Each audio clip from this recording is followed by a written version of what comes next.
যারা মানুষকে কষ্ট দেয়, যারা মানুষের সঙ্গে প্রতারণা করে, যারা মানুষের সঙ্গে কথা দিয়ে কথা রাখে না, এদের ক্ষমাটা আটকে যায়। কবরের সব গুনাহ মাফ হয়ে গেলেও এই কষ্ট দেওয়ার গুনাহটা মাফ হয় না, যতক্ষণ পর্যন্ত যাকে সে কষ্ট দিয়েছে সে যতক্ষণ পর্যন্ত মাফ না করে ততক্ষণ পর্যন্ত ওই বান্দার ক্ষমাটা আটকে যায়।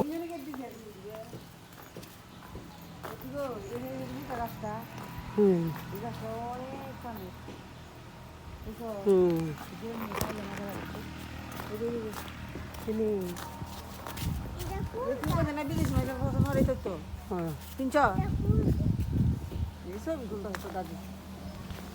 যে আমাদের বাড়ির দৃশ্য।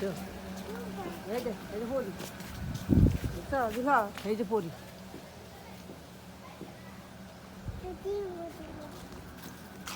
গ্রামের বাড়ি।